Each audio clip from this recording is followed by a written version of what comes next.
Si tienen una Biblia, por favor, ábranla en Jonás capítulo 4. Hoy llegamos al final de este fascinante libro. And if you would like to listen to this sermon in English, you can do so by scanning the QR code in the screen and listening on your own device. Or you can also grab one of the radios that we have at the connection table. Hoy llegamos al final de Jonás y Jonás capítulo 4 es un capítulo súper interesante porque llega un punto en la historia donde parece que la historia ya terminó. La aparente trama principal de Jonás era el llamado de Jonás de ir a predicar a Nínive y ya vimos la conclusión de esta historia en el capítulo 3. Y esto nos lleva a preguntarnos por qué tenemos 11 largos versos más que estudiar el día de hoy. ¿Por qué Jonás no termina en el capítulo 3? ¿Por qué Jonás capítulo 4 existe? ¿Cuál es el propósito de este capítulo? Y en mi opinión, este es el capítulo más importante de toda la historia de Jonás. Este es el capítulo que da sentido a toda esta historia y que nos muestra con claridad cuál es el propósito que Dios tiene a través de este libro para hablar a nosotros como iglesia. Y en estos últimos versos vamos a ver cómo Dios trata con el corazón de Jonás, haciendo su obra de santificación en Jonás. Y lo que vamos a descubrir en este capítulo es que Dios había terminado con su obra a través de Jonás, pero no había terminado con su obra en Jonás. Jonás aún tenía mucho que aprender. Y tal vez después de estudiar este capítulo cambie tu perspectiva en cuanto a cuál es el propósito de este libro o cuál es la historia principal de este libro. Porque hoy quiero proponerte que la historia principal del libro de Jonás no es la misión de Jonás a Nínive, sino la misión de Dios en Jonás. En Jonás capítulo 4 vamos a ver a Dios santificando a Jonás y llevándolo a una mayor madurez espiritual. Y Dios en su sabiduría escogió que hoy 4 de febrero del 2024 nosotros estemos estudiando este capítulo mientras celebramos nuestro tercer aniversario como iglesia. Y como todo lo que hace Dios, yo no creo que esto sea casualidad, sino que creo que este es el mensaje que Dios tiene para todos nosotros como iglesia. Porque al igual que Jonás, todos nosotros aquí, los miembros, cuando menos conocemos a Dios, conocemos el Evangelio de Jesús. Y Dios ha hecho una gran obra a través de esta iglesia. Hemos crecido, tenemos un edificio precioso y Dios ha hecho muchas cosas a través de nosotros. Pero creo que este año Dios quiere hacer mucho más cosas en nosotros, dentro de nuestros corazones. Lo que vamos a ver en la historia de Jonás es que Dios está mucho más preocupado por la obra que Él puede hacer en nosotros que lo que Él puede hacer a través de nosotros. O para decirlo en las palabras del sabio doctor Martin Lloyd-Jones, él decía, la preocupación del Nuevo Testamento no es el tamaño de la iglesia, sino la pureza de la iglesia. Dios está mucho más interesado en lo que Él puede hacer en nosotros que a través de nosotros. Y creo que esto es lo que Dios quiere recordarnos a todos nosotros en este tercer aniversario que tenemos. Y tal vez tú eres miembro de esta iglesia y sabes que conoces el Evangelio, conoces a Jesús, has sido salvado, tienes la certeza de la vida eterna, pero te preguntas, ok, ¿ahora qué sigue? ¿Cuál es el siguiente paso en mi caminar con el Señor? El siguiente paso es el camino de la cruz. El siguiente paso es la obra de santificación de Dios en tu vida. Filipenses capítulo 1, versículo 6 nos dice que cuando Dios pone sus ojos en ti, Él comienza una obra larga que no termina hasta que lo veas cara a cara, en la cual todos los días Él busca perfeccionarte y moldearte más y más a la imagen de su perfecto Hijo Jesucristo. Y Filipenses nos dice que esta obra no termina hasta que le veamos cara a cara, hasta el día de Jesucristo. Así que mientras seguimos creciendo como iglesia y Dios sigue haciendo su obra de santificación en nosotros, Jonás capítulo 4 va a ser un capítulo muy importante que nosotros recordemos, porque es un capítulo lleno de buenas noticias para todos aquellos que estamos en el proceso de ser santificados. Hoy En el capítulo 4 vamos a ver cómo Dios busca moldear a Jonás más y más a su imagen. Y en esta historia encontraremos el evangelio para aquellos que ya hemos sido salvados, para aquellos que ya hemos recibido a Cristo. O como me gustaría llamarlo hoy, el evangelio según Jonás. Así que si estás tomando notas, el título de este mensaje es el evangelio de Jonás. Evangelio significa buenas noticias. Y en este capítulo vamos a encontrar 3 porciones de buenas noticias que nos van a animar mientras estamos en este proceso de santificación. Así que si estás tomando notas, la primera buena noticia es buenas noticias en medio del fracaso.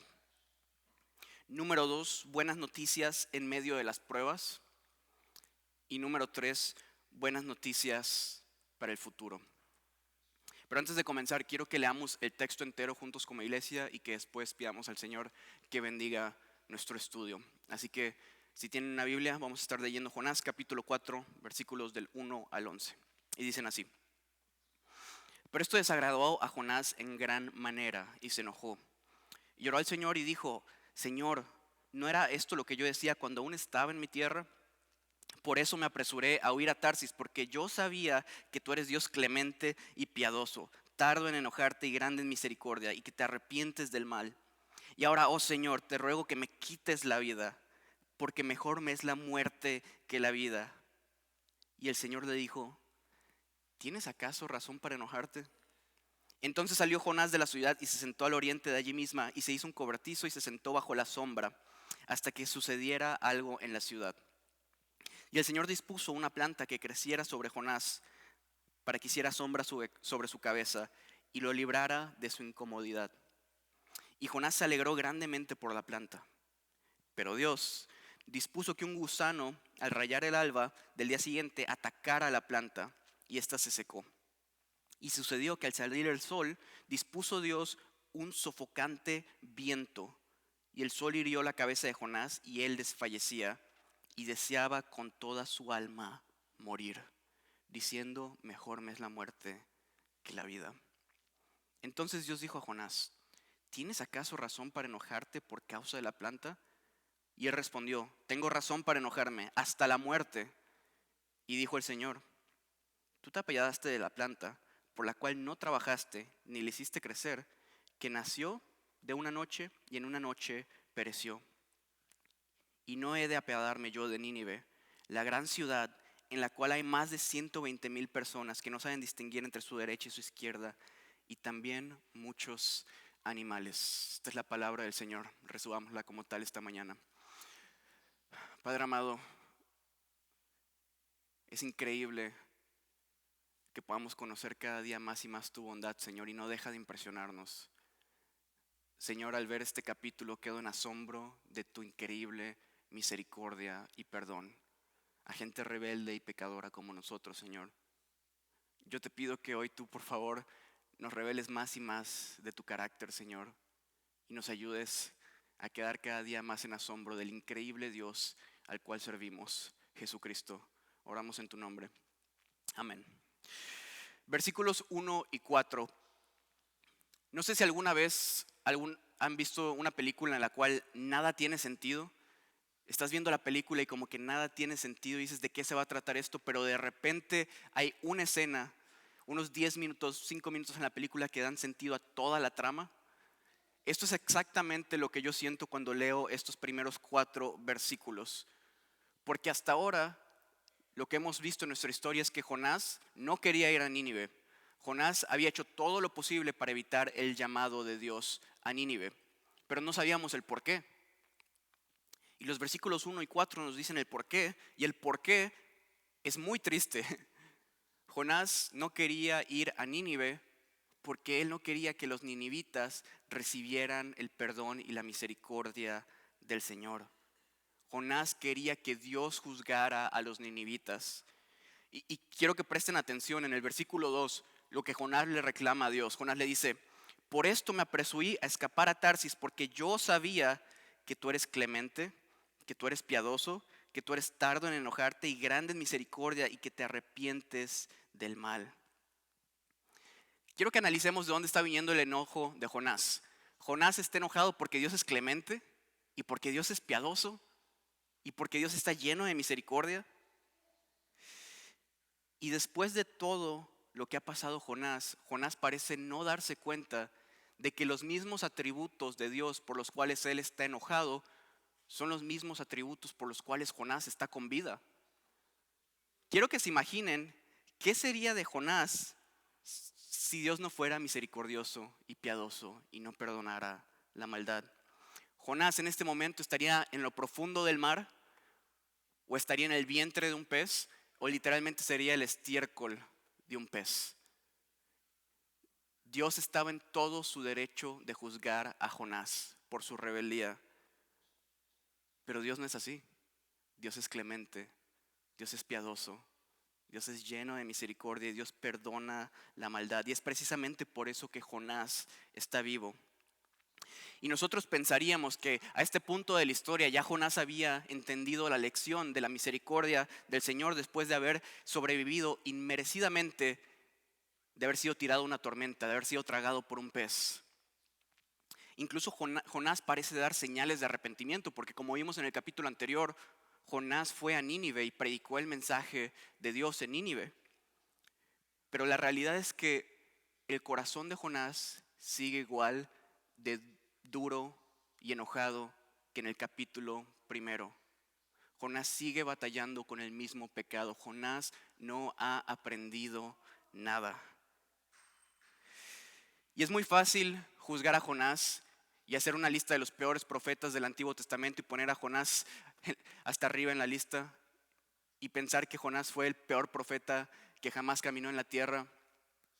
Pero como hemos descubierto a lo largo de este libro,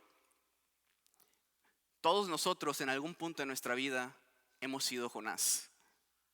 Y todos nosotros hemos experimentado exactamente lo mismo y hemos vuelto a caer en los mismos pecados que Dios nos ha perdonado anteriormente. Todos nosotros hemos fracasado en nuestra lucha contra el pecado.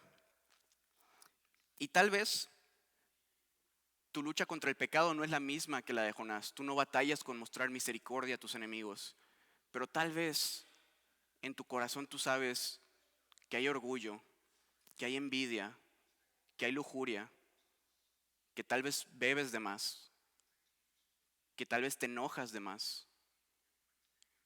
Y sabes que Dios te ha perdonado esos pecados y tú has clamado por misericordia y Dios te ha perdonado. Y sin embargo, te encuentras una y otra vez cayendo en esos mismos pecados. Mis hermanos y hermanas, este capítulo tiene buenas noticias para nosotros, porque el mismo Dios que mostró misericordia a Jonás es el mismo Dios que quiere mostrar misericordia hoy a nosotros. Y así como Jonás recibió una segunda y una tercera oportunidad, Dios sigue ofreciendo a su iglesia segundas y terceras y cuartas oportunidades. Dios sigue perdonando a todos los que se acercan a Él con humildad. Y les compartí esto en el primer mensaje, pero quiero que lo recordemos. Pónganse a pensar qué fácil sería para Dios rendirse con Jonás y desechar a Jonás y dejar que se lo trague el pez o que se ahogue en el mar. Incluso en este capítulo, en estos versos, Jonás le dice a Dios: Dios, mátame, prefiero morir. Imagínate si Dios no fuese tan paciente y simplemente desapareciera a Jonás de la faz de la tierra. Esto sería muy fácil para Dios. Pero Dios no hace esto, sino que Dios responde a Jonás como un padre amoroso y le pregunta: ¿haces bien tú en enojarte tanto? Dios no desecha a Jonás, sino que Dios busca restaurar a su hijo amado Jonás. Y vemos en este capítulo que Jonás recibe una tercera oportunidad. Y estas son las buenas noticias para nosotros, porque lo que nos muestran sobre el carácter de Dios, estos versos, es que Dios no desecha la obra que Él comienza. Dios no se da por vencido, sino que Dios nos persigue una y otra vez y nos da terceras y cuartas oportunidades en este proceso de santificación. Y estas son las buenas noticias que encontramos en medio del fracaso, y esta es mi primera observación. En medio del fracaso podemos recordar que el que Dios perdone a Jonás significa que Él también está dispuesto a perdonarnos a nosotros. Él es un Dios clemente y piadoso, tardo para enojarse y que se deleita en perdonar la maldad. Y iglesia, personalmente, yo necesito escuchar esto todos los días, porque todos los días cargo con esta batalla contra mi pecado. Y hay veces que la batalla es muy dura y escucho la voz del enemigo diciéndome, ¿cómo vas a servir tú a Dios? Tú no eres digno de recibir misericordia. Dios jamás te va a utilizar. Siendo completamente transparente, esta mañana tuve una mañana extremadamente estresante por el trabajo y sentía mucho enojo y yo decía, ¿cómo voy a ir a predicar a una iglesia en una hora? Mis hermanos, hoy estoy delante de ustedes, no es porque haya nada especial en mí. La única razón por la que hoy estoy delante de ustedes es porque Dios es paciente, es piadoso y Él se deleita en perdonarnos y Dios extiende su misericordia a nuestra vida una y otra vez. Y estas son las buenas noticias que encontramos en medio de nuestro fracaso. Nuestro pecado puede ser grande, pero aún mayor es la misericordia del Señor. Y donde abundó el pecado, sobreabundó la gracia. Y para todos aquellos que hemos recibido a Jesús como nuestro Señor y Salvador, podemos decir confiadamente, no hay más condenación para aquellos que están en Cristo Jesús. Y tal vez hay alguien aquí que necesita escuchar esto, porque tal vez estás aquí y sientes el peso de tu pecado, y sientes esta carga y esta vergüenza y esta oscuridad dentro de ti, y piensas que no puedes ser perdonado, que no mereces una tercera oportunidad o no mereces una cuarta oportunidad. Y la realidad es que nadie la merece. Lo que merecemos es el juicio de Dios. Pero Dios nos da misericordia, nos da aquello que no merecemos y nos ofrece perdonarnos una y otra vez. Y este es el evangelio de Jonás. Dios está dispuesto a perdonar a todos los que se acercan a Él con humildad. Así que hermano, hermana, ¿has fracasado en tu caminar con el Señor? Yo también, Jonás también. Y las buenas noticias en medio del fracaso es que Dios perdona pecados. Pero hay algo muy importante que debemos entender. El que Dios perdone pecados no significa que Dios sea completamente indiferente al pecado. Dios se toma el pecado muy en serio. Tan en serio que la única solución que Dios encontró para nuestro pecado fue poner todo el peso de nuestro pecado sobre su precioso Hijo Jesucristo en la cruz. Dios no es indiferente al pecado y es por eso que Él envió a Jesucristo a morir por nuestros pecados. Si tú has recibido el perdón de Dios, Dios no va a ser indiferente a tu pecado, sino que Dios va a comenzar una obra en ti de santificación, como vemos en la vida de Jonás, a través de la cual todos los días va a buscar alejarte más y más del pecado y acercarte más y más a Él y moldearte más a la imagen de Jesucristo. Y Dios nos santifica de muchas maneras, pero una de las maneras más efectivas de Dios para santificarnos son las pruebas. Y esto es precisamente lo que vemos en los siguientes versos. Versículos 5 y 9 no los vamos a leer por cuestión de tiempo, ya los leímos, pero en estos versos vemos a Dios haciendo exactamente lo que ha hecho a través de todo el libro. Y Dios incomoda y prueba a Jonás para santificar a Jonás y llevarlo a arrepentimiento. Y la prueba de Jonás en estos versículos no es una prueba muy grande, no es ser tirado en medio de una tormenta en alta mar, ni es ser tragado por un pez. Dios no utiliza un gran pez, sino que esta prueba viene a través de un pequeñito gusano. Dios envía un gusanito para probar a Jonás. Y Dios hace que crezca esta planta para darle sombra a Jonás. Después el gusano ataca a la planta muere. Y esa gran sombra que traía tanto confort y comodidad a Jonás se va. Y él experimenta nuevamente este sol de aflicción y Jonás está completamente indignado y desea morir. Y en los últimos versos se nos va a dar mucha claridad de por qué Dios envió esta prueba y por qué Dios incomodó mucho a Jonás. Pero de esta interacción hay algo muy importante que quiero que notemos y que podemos aprender del carácter de Dios. Dios prueba nuevamente a Jonás porque Dios utiliza las pruebas para santificarnos. Y ese mismo Dios que hizo crecer la planta para que Jonás experimentara comodidad y descanso, fue el mismo Dios que quitó la planta para que Jonás experimentara el viento solano y el sol de aflicción. Algunas pruebas son muy grandes, como ser tragados por un pez, y otras pruebas son más pequeñas, como un pequeño gusanito. Pero todas esas circunstancias y dificultades son utilizadas por Dios para santificarnos y para moldearnos cada vez más y más a su imagen. Uno de los versos más conocidos de toda la Biblia es Romanos capítulo 8, versículos 28. Y también vamos a leer el 29, creo que lo tenemos en pantalla. Dicen así: y sabemos que para los que aman a Dios, todas las cosas ayudan a bien. Esto es, para los que conforme a su propósito son llamados, porque a los que antes conoció, también los predestinó, para que fuesen hechos conforme a la imagen de su Hijo. Hay dos cosas muy importantes que quiero que notemos en este verso. Este verso nos dice que todas las cosas ayudan u obran para bien para aquellos que aman a Dios. Dice que todas las cosas ayudan para bien, pero no significa que todas las cosas que van a venir a nuestra vida van a ser buenas. Ser tragado por un pez es muy incómodo. Perder tu trabajo es muy incómodo. Perder un ser querido es muy incómodo. Atravesar enfermedad es muy incómodo. No todas las cosas que Dios trae a nuestra vida van a ser buenas o placenteras. Dios no promete que todo lo que viene a la vida del cristiano va a ser bueno y placentero. Lo que Él promete es que todo esto lo va a utilizar para nuestro bien y para su gloria. Y eso es lo segundo que quiero que notemos. Porque este verso nos dice que todas las cosas obran para bien. Pero ¿qué significa eso? ¿Qué significa que todas estas cosas obren para bien? Este mismo verso nos los dice. Dice, porque los que antes conoció, también los predestinó para que fuesen hechos conforme a la imagen de su Hijo. Y este es el bien que Dios obra a través de las pruebas, el que nosotros seamos moldeados a la imagen de su Hijo. El bien que Dios obra es nuestra santificación. Y yo sé que en nuestra humanidad es muy difícil de aceptar que Dios puede enviar pruebas a nuestra vida para santificarnos.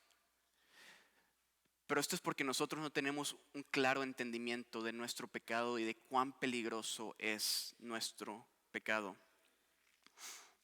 Y creo que en la historia de Jonás podemos ver una clara imagen del peligro del pecado. Vean lo que dice Jonás en el verso 9. Dice, entonces Dios dijo a Jonás, ¿tanto te enojas por la calabacera? Y él le respondió, mucho me enojo hasta la muerte. Y estas palabras son muy importantes, hasta la muerte. Esto es precisamente lo que el pecado trae a nuestra vida. El libro de Santiago nos habla muy claramente de esto. Quiero que lo leamos juntos. Santiago capítulo 1, versículos 3 al 15 dicen lo siguiente.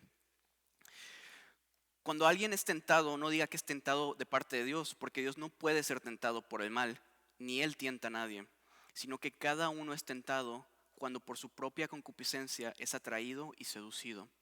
Entonces, la concupiscencia, después que ha concebido, da luz al pecado, y el pecado, cuando es consumado, da luz la muerte. Puede que nosotros en nuestra naturaleza humana no veamos un gran peligro en el pecado, pero la Biblia es muy clara que el pecado es altamente peligroso y trae muerte a nuestra vida. Tal vez en tu mente puedas decir, ay Señor, solamente es un poco de lujuria, solamente es un poco de orgullo, solamente es un poco de rencor y falta de perdón. Pero lo que la Biblia dice es que el pecado puede comenzar muy pequeño, pero eventualmente crece. Y lo que trae ese pecado a nuestra vida cuando es consumado es muerte. Y ese es un peligro mayor que cualquier prueba que Dios pueda traer a tu vida. Y el Señor Jesús fue muy claro, mejor sería cortarte una mano o sacarte un ojo que seguir pecando. Y a través de la santificación Dios nos libra de un peligro incluso más grande, que es el entregarnos por completo a nuestro pecado. A través de estas pruebas que Dios trae a la vida de Jonás, Dios no está castigando a Jonás, Dios está salvando a Jonás del mismo. Y yo sé que es difícil de aceptar el que Dios pueda traer pruebas a nuestra vida, pero esta es la realidad. Cada uno de nosotros, hermanos y hermanas que estamos aquí en este santuario, cada uno de nosotros vamos en algún punto de nuestra vida a experimentar pruebas y dolor y sufrimiento y enfermedad. No hay manera de que podamos escapar de ellas. Simplemente es la realidad de ser seres humanos. Cada ser humano en esta tierra va a pasar por aflicción, pero esta es la gran diferencia. Para nosotros que tenemos a Cristo, sufrimos con propósito. Y este es un privilegio que el mundo no tiene. Nosotros y acercarnos más y más a nuestro Salvador y aferrarnos a Él. Y este es un privilegio que no todos tienen. Y alcanzar la madurez como cristianos es entender que a través de todas las pruebas y aflicción Dios nos está formando más a su imagen. Y que Él tiene un plan soberano detrás de cada cosa que Él pasa en nuestra vida. Él está orquestando cada evento para nuestro bien y para su gloria. Y el entender esto nos ayuda a enfrentarnos a nuestras pruebas de manera diferente, porque muchas veces queremos cambiar nuestra situación, pero Dios quiere utilizar nuestra situación y nuestra aflicción para cambiarnos a nosotros. Y de Jonás aprendemos que el mismo Dios que envía la sombra es el mismo Dios que envía el sol. Así que aprendamos a abrazar las pruebas que Dios envía a nuestra vida y que cada día nos forman más y más a la imagen de Jesucristo. Las buenas noticias que encontramos en medio de las pruebas es que Dios tiene un propósito para cada situación y cada prueba que envía a nuestra vida y cada aflicción Dios utiliza para traernos a una mayor madurez. Por lo que en cada prueba puedo ver una oportunidad para crecer y para acercarme más a mi Salvador. Y mi oración es que como iglesia podamos pronunciar con toda honestidad las palabras del sabio hombre Job. Job decía: ¿recibiremos de Dios solamente el bien y no recibiremos el mal? Esta es la increíble realidad de las pruebas, que es en medio de las pruebas donde Dios parece hablarnos con más claridad. Y no es porque Dios necesite hacernos sufrir para hablar a nuestra vida, sino que parece ser que en nuestra rebeldía y en nuestra terquedad es solamente en medio de la aflicción que nosotros estamos dispuestos a voltear a Dios y a escucharle con claridad. C.S. Lewis lo ponía de esta manera: el dolor insiste en ser atendido. Dios nos susurra en nuestros placeres, nos habla en nuestra conciencia, pero nos grita en medio de la aflicción. La aflicción es el megáfono de Dios para despertar a un mundo sordo. Y esto parece que es exactamente lo que Dios logra en la vida de Jonás. Y con esto terminamos nuestra historia. Jonás finalmente escucha la voz de Dios en los versículos 9 y 11. Dice así: y dijo Jehová: tú tuviste lástima de la calabacera, en la cual no trabajaste ni le hiciste crecer, que en espacio de una noche nació y en espacio de una noche pereció. Y yo no tendré piedad de Nínive, aquella gran ciudad donde hay más de 120,000 personas que no saben discernir de entre su mano derecha e izquierda, y muchos animales. En medio de la aflicción de Jonás, Dios habla al corazón de Jonás con claridad y le revela su carácter. Y este es el mensaje principal y la verdad más importante de este libro. Lo que Dios nos quiere mostrar en este libro es que Él es un Dios lleno de amor y lleno de misericordia. Dios tuvo misericordia de los marineros paganos. Dios tuvo misericordia de la ciudad Nínive. Dios tuvo misericordia del profeta rebelde Jonás. Y hay algo más acá que me parece preciosísimo. Dios nos dice en este último verso que Dios tiene misericordia de los animalitos que están en Nínive. Y me parece increíble. Dios es un Dios lleno de amor y misericordia. Y Dios quiere mostrar este amor y misericordia a toda su creación. Y Dios quería que Jonás pudiese experimentar exactamente ese mismo amor y misericordia en su corazón, para que él pudiese mostrar ese amor y misericordia a todos los que le rodean, a los ninivitas, a los judíos, a los egipcios, religiosos, paganos, hombres y mujeres, incluso animales.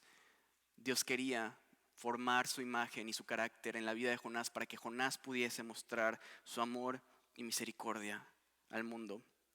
Y ese es precisamente el propósito que Dios tiene en nuestra santificación, que nosotros mostremos más y más el amor y la misericordia de Cristo al mundo que nos rodea. Y a veces escuchamos la palabra santificación y tenemos este concepto muy religioso que pensamos que lo que Dios quiere hacer en nosotros es que nos volvamos monjes y monjas y nos vayamos a una montaña apartada y nos latiguemos por nuestro pecado. Pensamos que eso es la santificación. Pero lo que Dios quiere hacer a través de la santificación es muy sencillo. Dios quiere mostrar cada día más y más el amor y misericordia de Cristo en ti. Toda nuestra religión, toda nuestra fe se resume en un solo mandamiento: amar a los demás como a nosotros mismos. Mostrar el amor de Cristo a todos los que nos rodean. Cuidar de ellos como nos gustaría ser cuidados. Mostrar amor como nos gustaría recibir ese amor. Mostrar misericordia como nos gustaría recibir misericordia. En esto se resume toda la ley y todos los profetas y los 66 libros de la Biblia. Ama a los demás como Dios te ha amado. Esto es lo que Dios busca a través de su iglesia, poder mostrar cada día más y más su amor al mundo. Y esta es la misión a la que nosotros, City Light Mosaic, hemos sido llamados. Esta es la madurez espiritual que Dios quiere que alcancemos. El tema principal de este libro es que Dios quería mostrar su amor y misericordia a Nínive, y ese amor y misericordia no existían en Jonás. Y Dios pone sus ojos en Jonás y busca moldearlo y santificarlo a través de 4 largos capítulos para que Jonás pudiese ser una persona más llena de amor y más llena de misericordia. La historia principal de este libro, nuevamente, no es la misión de Jonás a Nínive, sino es la misión de Dios en Jonás. Dios está mucho más interesado en lo que Él puede hacer en ti que en lo que Él puede hacer a través de ti. Y tal vez a través de este libro, Dios te ha mostrado muchas áreas en tu vida donde tienes que crecer en santificación. Más áreas donde sabes que tienes que mostrar más el carácter de Cristo. Si esta es tu situación, si tú estás en este camino, en este proceso de santificación y sabes que has fallado y sabes que ha sido duro, este libro tiene una última buena noticia para nosotros. Bueno, de hecho esta última buena noticia no viene del libro, viene de mí. Porque este libro no termina con un final feliz. Este libro no nos dice: y Jonás vivió feliz por siempre y fue una persona misericordiosa el resto de sus días. Pero este sermón sí termina con un final feliz. Porque hay una cosa de la cual podemos estar convencidos a pesar de que no la vemos en esta historia. Hoy Jonás no batalla más con el pecado. Hoy nuestro hermano Jonás está en la presencia de su Salvador. Hoy Jonás se encuentra en perfecta armonía con el Dios que lo perdonó una y otra vez. Y Dios terminó la obra que Él comenzó en Jonás. Y esto, mis hermanos, son buenas noticias para nosotros, porque Dios también promete terminar su obra en nosotros. Dios no nos va a desechar. Y estas son las buenas noticias para el futuro, y con esto termino.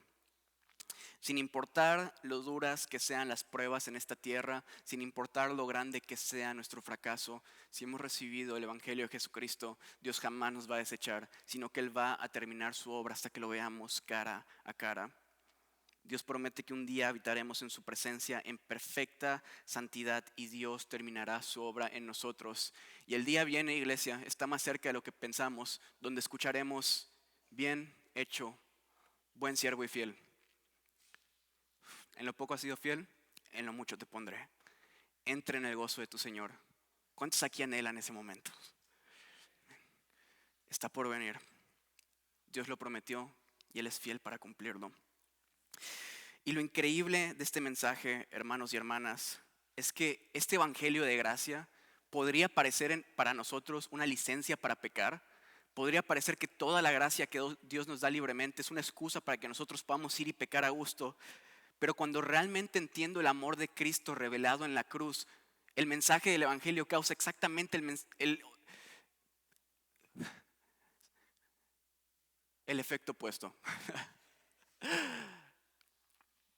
El mensaje del evangelio causa el efecto opuesto en mí. En vez de darme una licencia para pecar, hace que yo me acerque cada día más y más a Cristo y que yo deteste el mismo pecado que puso a mi Salvador en la cruz. Cuando veo la gracia de Cristo revelada en la cruz, lo que despierta en mí es un enorme deseo de amar y servir al Dios que se entregó por mis pecados. Y nos lleva a decir juntamente con el apóstol Pablo: con Cristo estoy juntamente crucificado, y ya no vivo yo, sino que Cristo vive en mí. Y lo que ahora vivo en la carne, también lo vivo en la fe del Hijo de Dios que me amó y se entregó a sí mismo por mí.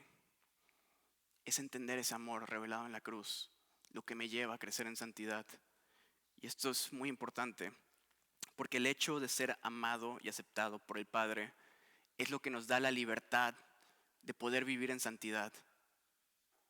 Es entender la gracia revelada en la cruz lo que nos hace crecer en santidad como iglesia. No intentes atravesar este camino de santificación a través de tu propia virtud, a través de tu propio esfuerzo o a través de tu propia religiosidad. Vas a fallar. La única herramienta que se nos ha dado para crecer en santidad es la gracia que fluye libremente del trono de Dios y el evangelio de Jesucristo. Es el mismo evangelio que nos salvó, el mismo evangelio que nos santifica. Y si no lo has escuchado, te lo comparto. Ese es el evangelio que predicamos. Que Cristo, el Hijo de Dios, vino a esta tierra a habitar entre nosotros y vivió la vida perfecta que nosotros debíamos de vivir. Y murió en una cruz a manos de los judíos durante el gobierno de Poncio Pilato. Jesucristo de Nazaret fue crucificado junto con muchos criminales, pero no permaneció en la cruz, sino que él fue enterrado en la tumba de Jesús de Arimatea y no permaneció en esa tumba, sino que al tercer día él resucitó de entre los muertos. Y hoy está sentado a la diestra del Padre y él hoy reina con misericordia y poder. Y hoy Jesucristo ofrece perdón y salvación y vida eterna a todos los que creen en su sacrificio en la cruz. Y si hoy estás aquí y no has confiado en ese mensaje, te invito a recibirlo. Porque no hay otro mensaje. Fuera de Jesús no hay otro camino a Dios. No hay nadie más que pueda perdonarnos de nuestros pecados. Solamente en Jesús hay salvación. Y si tú has recibido este mensaje y has creído en este mensaje, te invito a creer en este mensaje una vez más y correr a la cruz una vez más y recibir gracia y misericordia y perdón de pecados. Porque jamás nos graduamos del evangelio. No en nuestro tercer aniversario como iglesia, ni en el cuarto, ni en nuestro 50 aniversario. No hay otro mensaje. Cristo y este crucificado.